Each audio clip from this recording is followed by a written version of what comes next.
বাইরের কাজের লোককে কোরবানি গোশত দেওয়া বা খাওয়ানো যাবে কিনা। যদি কোনো ড্রাইভার নাপাক অবস্থায় গাড়ি চালায় তাহলে কি গায়ে নাপাক হয়ে যাবে? ছোটবেলায় কোনো ব্যক্তির আকিকা করা না হলে তার নামে কোরবানি করা যাবে কিনা? ভিডিও গেম খেলার বিধান কি?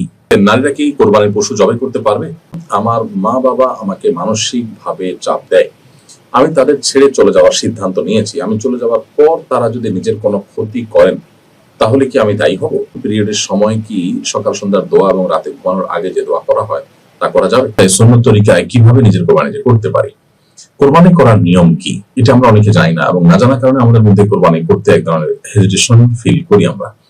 মূলত কোরবানি করা খুব সহজ একটি কাজ, এটি জটিল কোনো কাজ নয়, এবং নিজের কোরবানি নিজে হাতে করা উত্তম। বিশেষ করে একটা পশু আপনি দীর্ঘদিন লালন পালন করেছেন কিংবা কিনে এনে সেটাকে আদর যত্ন করে আপনি লালন পালন করেছেন 2-4 দিন 5 দিন যেটাই হোক, এরপরে পশু জবাই করতে আপনার মধ্যে একটু হলেও কষ্ট লাগার কাজ করবে। এখান থেকে আমরা শিক্ষা গ্রহণ করব যে কোরবানি আসলে আমাদেরকে ত্যাগের শিক্ষা দেয় এবং স্যাক্রিফাইসের শিক্ষা দেয়। আল্লাহর নির্দেশ পালনার্থে আমার প্রিয় জিনিসকেও ত্যাগ করতে আমরা শিখবো, সেই জিনিসটা কোরবানি আমাদেরকে শেখায়।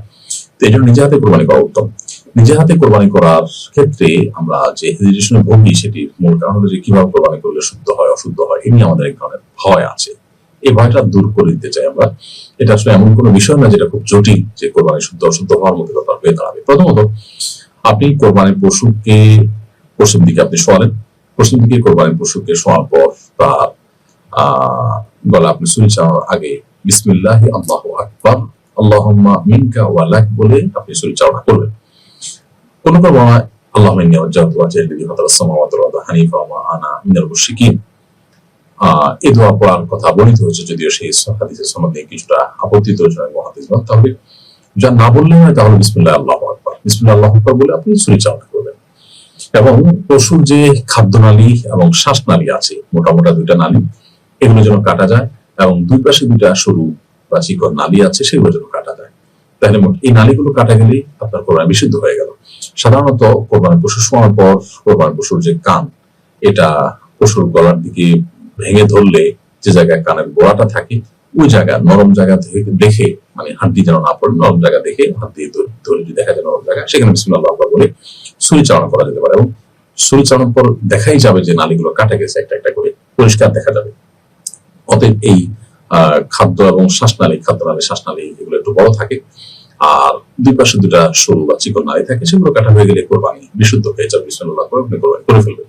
কোরবানি করার পর সেটা নিজের পক্ষ থেকে বলবেন আল্লাহ এটা আমার তরফ থেকে কবুল করেন, যেভাবে আপনি ইব্রাহিম আলাইহিস সালাম এবং মুহাম্মদ সাল্লাল্লাহু আলাইহি ওয়াসাল্লাম কোরবানি কবুল করেছেন। আল্লাহুম্মা তাকাব্বালহু মিন্নি কামা তাকাব্বালতাহু মিন খালিলিকা ইব্রাহিম ওয়া হাবিবিকা মুহাম্মদ সাল্লাল্লাহু আলাইহি ওয়াসাল্লাম। আর অন্য কারোর তরফ থেকে কোরবানি যদি আপনি করে থাকেন তাহলে জবাই করার পর বলবেন আল্লাহ এটা আপনি অমুক অমুক তরফ থেকে কবুল করে নিন। যদিও এই বলাটা জরুরি নয়, বিসমিল্লাহ আল্লাহু আকবার বলে আপনি পশু জবাই করলেন, শ্বাসনালী খাদ্যনালী এবং 2টা সরু নালী কাটা গেল, এটাই হলো মূল বিষয়। আপনি মুসলমান হিসেবে আপনি কোরবানি করলেন নিজে, এবং এই নালীগুলো কাটাটা নিশ্চিত করলেন, বিসমিল্লাহ বলে তওবা করলেন, যথেষ্ট হয়ে গেল। কোরবানি বিশুদ্ধ হয়ে যাবে এইটুকুর মাধ্যমে ইনশাআল্লাহ তাআলা। অতএব নিজে কোরবানি পশু নিজে জবাই করার ক্ষেত্রে হেজিটেশন আমরা চাইলেই দূর করতে পারি এবং হিম্মত করতে পারি। তাজিবুল ইসলাম লিখেছেন বাইরের কাজের লোককে কোরবানি গোশত দেওয়া বা খাওয়ানো যাবে কিনা। বাইরের যারা কাজের লোক, যারা কাজের বুয়া বা বাধা লোক আছেন বা হাউস ড্রাইভার আছেন, এই সমস্ত লোকগুলো যাদের খাদ্য বা খাবারের দায়িত্ব আপনার, অর্থাৎ নিয়োগের সময় তাদের সাথে চুক্তি এমন ভাবে হয়েছে যে তাদের খাবার ইত্যাদি আপনার আওতা, আপনার দায়িত্বের মধ্যে পড়বে, তাহলে সেক্ষেত্রে তাদেরকে কোরবানি গোশত দিয়ে আপনি খাবার দিতে পারবেন না। তাদেরকে অন্য কোনো সাধারণ গোশত দিয়ে খাবার দিবেন বা সাধারণ তরকারি দিয়ে খাবার দিবেন, কারণ কোরবানি গোশতটা বিক্রি করা জায়েজ নয়। আপনি তাদেরকে শ্রমিক হিসেবে রেখে কোরবানি গোশত তাদের পারিশ্রমিক হিসেবে দিচ্ছেন, তাদের খাবার দেওয়ার যেহেতু আপনার দায়িত্বের মধ্যে পারিশ্রমিকের অংশ, অতএব কোরবানি গোশত দিয়ে সেটা দিতে পারবেন না, খুব সূক্ষ্ম একটা বিষয় না। তো এই জন্য যদি কোরবানি গোশত দিতেই চান তাহলে সেক্ষেত্রে অন্য কোনো তরকারি রান্না করে দিয়ে পাশাপাশি কোরবানি গোশত দিতে পারেন, অর্থাৎ তখন সেক্ষেত্রে এটা পারিশ্রমিক হিসাবে এটা অতিরিক্ত হবে। নুরুল ইসলাম আপনি লিখেছেন যদি কোনো ড্রাইভার নাপাক অবস্থায় গাড়ি চালায় তাহলে কি গায়ে নাপাক হয়ে যাবে? না, গায়ে নাপাক হয়ে যাবে না, বরং অপবিত্র অবস্থায় গায়ে চালানো অনুচিত। অপবিত্র অবস্থা বলতে গোসল ফরজ হয়েছে এরকম অবস্থা যদি হয় তাহলে সেক্ষেত্রে তিনি যদি একান্ত গোসল করার পরিবেশ না থাকে তাহলে উযু করে তারপরে গাড়ি চালাবেন, আর সেটা যদি নাও করেন তাহলে গায়ে নাপাক হয়ে যাবে না। এনএস নাহিদ আপনি লিখেছেন ছোটবেলায় কোনো ব্যক্তির আকিকা করা না হলে তার নামে কোরবানি করা যাবে কিনা। অনেকেই বলেন ছোটবেলায় আকিকা না হয়ে থাকলে বড়বেলায় কোরবানি করার সুযোগ নেই, এই বিষয়টি খোলাসা করবেন। ছোটবেলায় আকিকা না হলে বড়বেলায় কোরবানি করা যাবে না, এটি কুসংস্কার কেবল। এটা আসলে শরীয়তের কোনো নির্দেশনা নয়। কারোর ছোটবেলা আকিকা হওয়া বা না হওয়ার সাথে তার বড় হওয়ার পর কোরবানি করতে পারা বা না পারার কোনো সম্পর্ক নেই।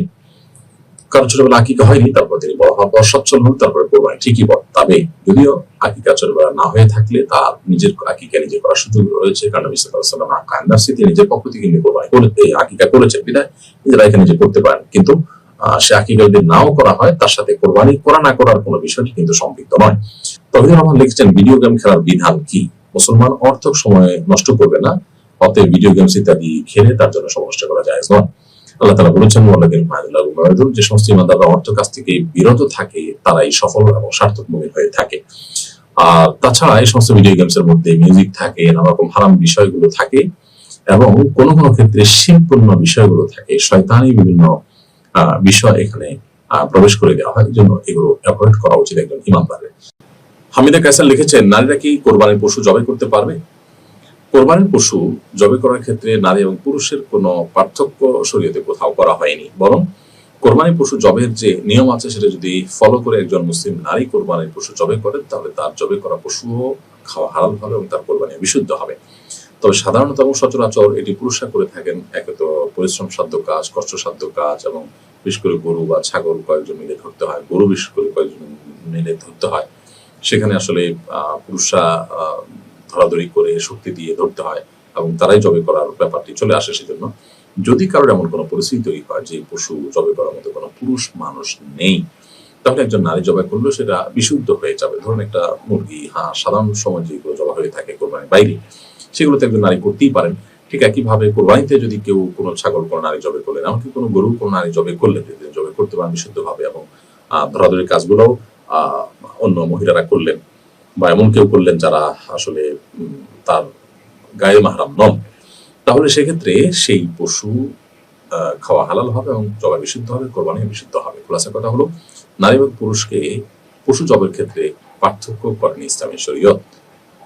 এরপরে আমি ভিলেন আইডি থেকে আপনি লিখেছেন, আমার মা বাবা আমাকে মানসিকভাবে চাপ দেয়, আমি তাদের ছেড়ে চলে যাওয়ার সিদ্ধান্ত নিয়েছি। আমি চলে যাওয়ার পর তারা যদি নিজের কোনো ক্ষতি করেন, তাহলে কি আমি দায়ী হব?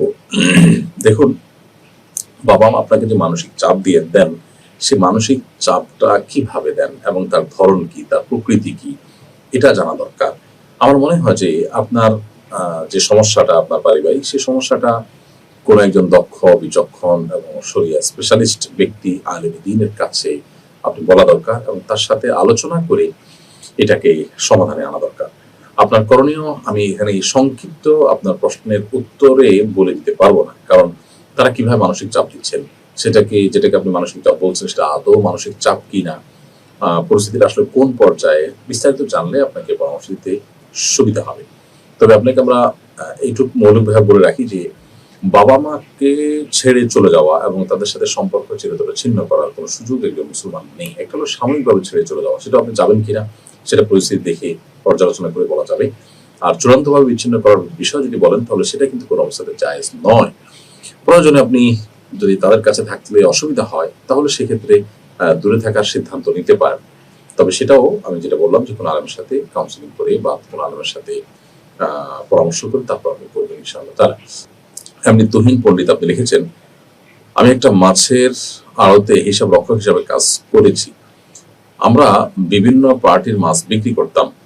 পার্টির মাছ বিক্রি করলে পার্টি কেজি প্রতি 10 টাকা লাভ দেয় এবং 3 ভাগ কমিশন দেয়। কিন্তু আমার মহাজন আমাকে কেজি প্রতি 20 টাকা করে রাখতে বলতো এবং কেজিতে কম দিয়ে সে টাকা লাভের খাতা যোগ করতে বলতো। এখন এই যে মানুষের হক নষ্ট করা হয়েছে, এটার দায়ভার কি আমার হবে না নাকি মালিকের হবে? আমি চাকরিটা এখন ছেড়ে দিয়েছি।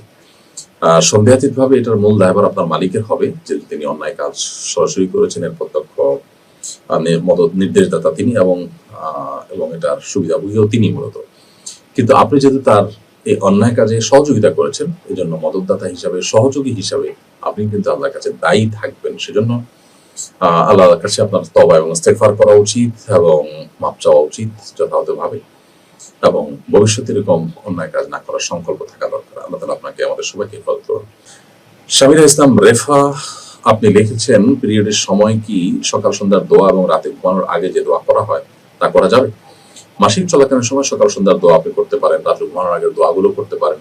বিশেষ করে কোরআন কারিমের যে আয়াতগুলো দোয়ামূলক, সেগুলো দোয়া হিসাবে বা জিকিরমূলক, সকাল সন্ধ্যার আমলমূলক, সেগুলো আপনি করতে পারবেন। আর এমনি সাধারণ দোয়া, সাধারণ জিকির তো আপনি করতেই পারবেন পিরিয়ড অবস্থায়, কোনো অসুবিধা নেই।